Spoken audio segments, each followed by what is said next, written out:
આજે જોઈ રહ્યા છો એ પાટડી તાલુકાના જરવલા ગામ છે। ઠાકોર ભવાનભાઈ પરિવાર છે, જેઓ પરિવારની અંદર 3 દીકરીઓ છે, 3 દીકરા છે અને બધા લોકો મજૂરી કરે છે। આ દીકરી 7મું 8મું ધોરણ પડે છે।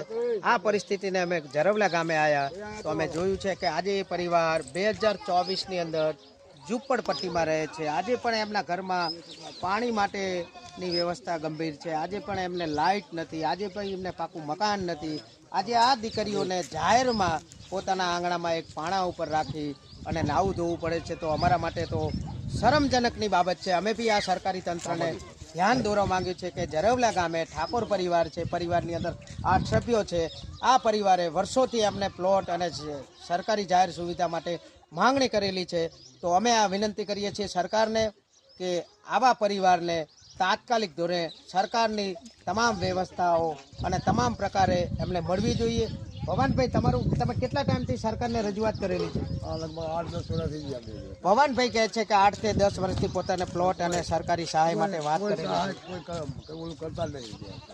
તમારા પંચાયતમાં કે ક્યાંય તમે કોઈ વાત નથી કરી? બધે વાત કરી છે પણ કઈ આવતું જ નહીં સાહેબ। લો આવશે કરી ગયા। એમનું મુખ્યત્વે આપણે સાંભળી શકીએ છીએ કે ગ્રામ પંચાયત અને સરકારી તંત્રને રજૂઆત।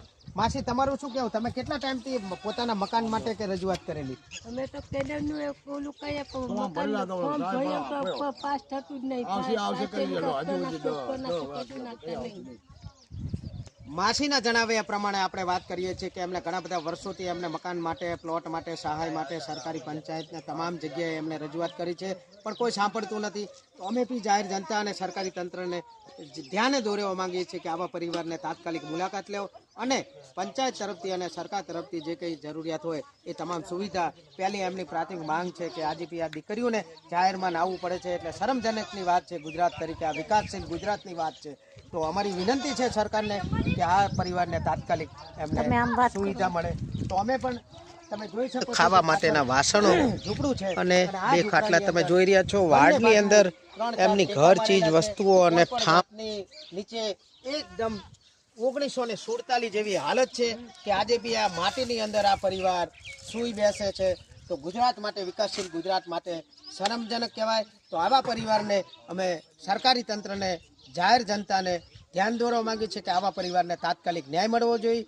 અને આ પરિવાર છે, આ દીકરીઓ છે, એ આજે બી ભણે છે સરકારી શાળાઓમાં, પોતાના આંગણામાં જાહેરમાં નાય છે। કોઈ પણ જાતનું શૌચાલય નથી, ટોયલેટ નથી, કોઈ લાઇટ નથી। તો સરકારના માટે ખરેખર આ વિસ્તાર અને સરકાર માટે શરમજનક છે। એટલે અમે આપશ્રીને વિનંતી કરીએ છીએ કે આવા પરિવારને તાત્કાલિક જે જાહેર સુવિધા મળવી જોઈએ।